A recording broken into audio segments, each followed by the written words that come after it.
राजा विक्रम और रहस्यमयी महल की प्रेम कथा। राजा विक्रमादित्य अपने पराक्रम और न्यायप्रियता के लिए प्रसिद्ध थे। उनका राज्य सुख शांति और वैभव से भरपूर था, लेकिन उनके जीवन में एक कमी थी, सच्चे प्रेम की। एक दिन शिकार के दौरान वे अपने सैनिकों से बिछड़कर घने जंगल में भटक गए।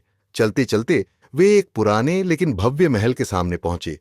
महल पर एक अजीब सा सन्नाटा था, मानो वहां वर्षों से कोई न रहा हो। विक्रमादित्य ने महल का विशाल दरवाजा खोला और अंदर कदम रखते ही उन्हें लगा जैसे समय ठहर गया हो। महल के भीतर एक सुंदर युवती खड़ी थी, गुलाबी रेशमी वस्त्रों में, लहराते बाल, बड़ी बड़ी रहस्यमयी आंखें। उसने राजा को देखकर मुस्कुराते हुए कहा, मैं राजकुमारी सौम्या हूं, वर्षों से इसी महल में कैद हूं। राजा चौंक गए। कैद? कौन तुम्हें कैद कर सकता है? सौम्या की आंखों में उदासी थी। यह एक श्रापित महल है राजा, जो भी इसमें प्रवेश करता है वह या तो यहीं फंस जाता है या फिर। वह रुक गई। राजा विक्रमादित्य को यह सुनकर अजीब लगा, लेकिन सौम्या की सुंदरता और उसके दर्द ने उन्हें मोह लिया था। उन्होंने निश्चय किया कि वे इस रहस्य से पर्दा उठाएंगे और राजकुमारी को मुक्त करेंगे। रहस्य गहराता गया। रात हुई। राजा ने देखा कि महल में कुछ विचित्र घटनाएं घट रही थीं। कमरों के दरवाजे अपने आप खुलबंद हो रहे थे। कोई अदृश्य ताकत उन पर नजर रख रही थी। आधी रात को सौम्या उनके कक्ष में आई और धीमे स्वर में बोली, राजा, अगर आप मुझसे सच में प्रेम करते हैं तो आपको इस श्राप को तोड़ना होगा, लेकिन यह आसान नहीं होगा। राजा ने साहस से पूछा, क्या करना होगा?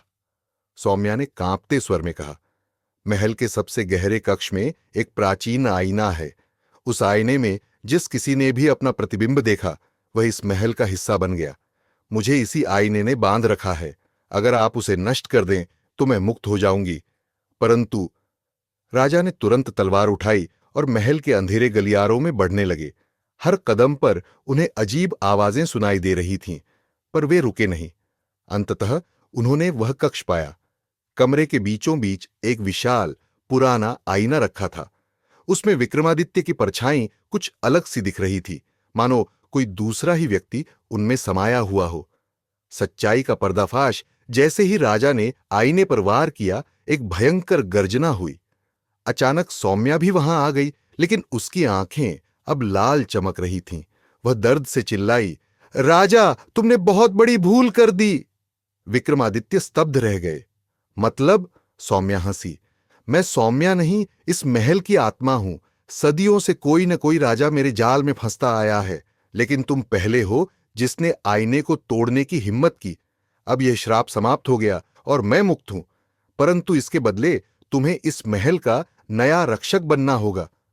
राजा कुछ कह पाते, इससे पहले ही एक तेज रोशनी हुई और सब कुछ धुंधला हो गया। जब विक्रमादित्य को होश आया तो वे उसी जंगल में थे। महल गायब हो चुका था और सौम्या भी, लेकिन अब उनके चारों ओर एक अजीब बदलाव था।